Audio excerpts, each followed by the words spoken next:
Hello student, welcome to TC education channel. और जैसा कि आपको पता है कि हम लोग पाइथन एमसीक्यू सीरीज चला रहे हैं, जिसका पहला एपिसोड अभी आपने देखा होगा।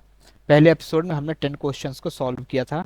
अब आज हम लोग देखते हैं दूसरे एपिसोड को, पार्ट 2 को। यहाँ पर हम लोग क्वेश्चन नंबर 11 से शुरू करेंगे। Question number 11, output display by the print function will add an invisible character at the end of the line by default। जब भी हम लोग प्रिंट फंक्शन चलाते हैं या प्रिंट फंक्शन कॉल करते हैं, यूज करते हैं, तो लाइन के एंड में बाय डिफॉल्ट कौन सा कैरेक्टर पुट हो जाता है। याद रखिएगा, पाइथन में प्रिंट फंक्शन क्या करता है, हर बार न्यू लाइन में डेटा को प्रिंट करता है, और न्यू लाइन का कैरेक्टर क्या होता है, /n। तो 11th नंबर क्वेश्चन का ये आंसर होगा /n। /n का मतलब होता है न्यू लाइन।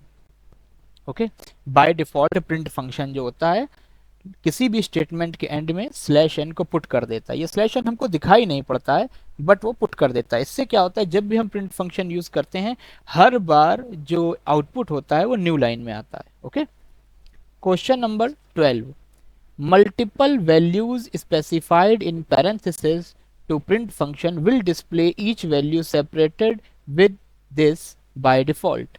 अगर हम प्रिंट फंक्शन के पैरेंथेसिस में यानी प्रिंट फंक्शन में एक से ज्यादा वैल्यूज को स्पेस दे के लिखते हैं, तो वो प्रिंट होते वक्त कंसोल पर भी सिंगल स्पेस के साथ प्रिंट होता है। किसके साथ, सिंगल स्पेस के साथ। ओके, तो अगर हम पैरेंथेसिस के अंदर किसी भी वैल्यूज को स्पेस दे के प्रिंट करते हैं, तो वो प्रिंट भी सिंगल स्पेस के साथ ही होता है। इसका आंसर होगा ए, single space. Question number 13, which of the following will provide an exclamatory sign as alternative separator for the print function। अगर हम चाहते हैं प्रिंट फंक्शन में हर एक डेटा एक्सक्लेमेशन साइन से सेपरेट होके आए, तो हम इनमें से कौन सा स्टेटमेंट यूज करेंगे।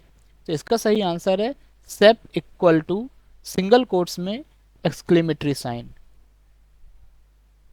दरअसल क्या होता है, सेप के बाद आप जो भी कैरेक्टर देते हैं, ओके, प्रिंट के अंदर जो भी स्टेटमेंट दिया जाता है उसमें सेपरेटर के रूप में यही कैरेक्टर काम करने लगता है। ओके, आप इसका प्रैक्टिकल करके देखिएगा, एक्सक्लेमेशन की जगह कोई भी अदर सिंबल देकर देखिएगा, तो आप देखेंगे कि सेपरेटर में स्पेस की जगह ये सिंबल आने लगेगा।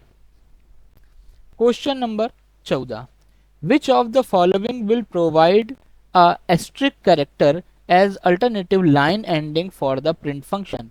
अगर हम चाहते हैं प्रिंट फंक्शन में किसी भी लाइन के एंड में एस्ट्रिक कैरेक्टर आए, तो हम क्या यूज करेंगे, एंड इक्वल टू एक्स्ट्रिक। क्या यूज करेंगे, end equal to asterisk. Okay, question number 15, for which type of error does the interpreter halt and report the error but does not execute the program. इनमें से कौन सी error को interpreter catch कर लेता है और वहीं पर रुक जाता है, और ये रिपोर्ट देता है कि भाई आपके प्रोग्राम में एरर आ गई है, और प्रोग्राम को आगे एग्जीक्यूट नहीं करता है। इसका सही आंसर होगा सिंटैक्स एरर। क्या होगा, सिंटैक्स एरर। सो स्टूडेंट, अगर आपके प्रोग्राम में कहीं भी सिंटैक्स एरर आ रही है, सिंटैक्स एरर का मतलब होता है grammatical error.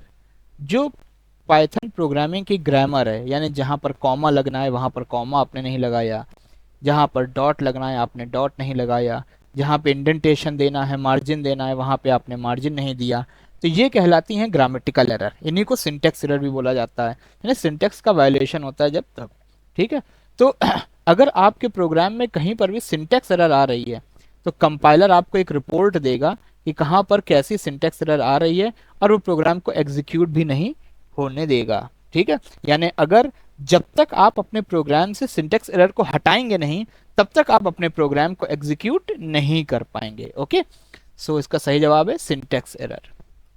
Question number 16, for which type of error does the interpreter run the program but halt at error and report error as an exception.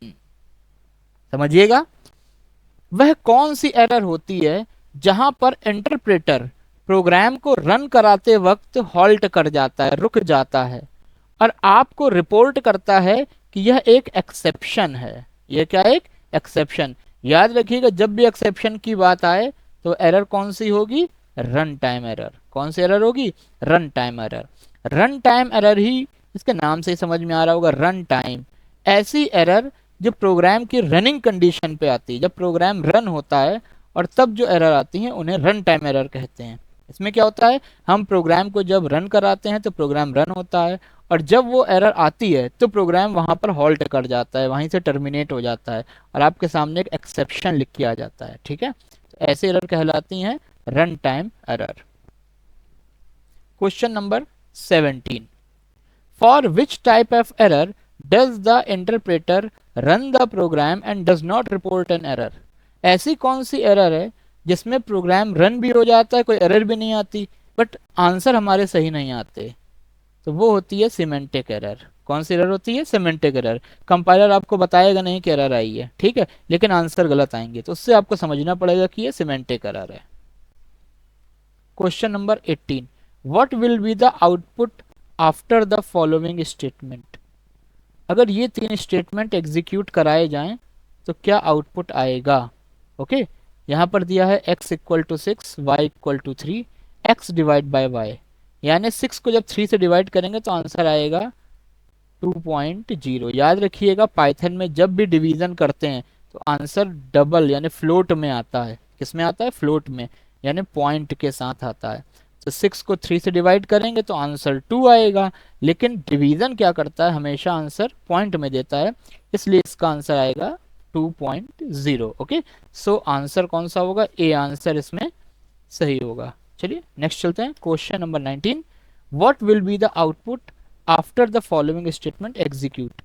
अगर ये तीन स्टेटमेंट एग्जीक्यूट कराए जाते हैं तो क्या आंसर आएगा? 8 x equal to 8, y equal to 2, x floor division y। ध्यान रखिएगा फ्लोर डिवीजन का मतलब होता है x को y से डिवाइड करो और पॉइंट को रिमूव कर दो। तो जब हम 8 को 2 से डिवाइड करेंगे तो आंसर आएगा 4.0, और अगर हम पॉइंट को रिमूव कर देंगे तो आंसर क्या आएगा? 4। इट मीन्स इसका आंसर होना चाहिए B, 4। Okay, next question number 20, what will be the output after the following statement execute? अगर हम ये स्टेटमेंट एग्जीक्यूट करते हैं तो क्या आंसर आएगा? x equal to 5, y equal to 4। 4 से 5 को डिवाइड करेंगे, और ये कह रहा है मॉड।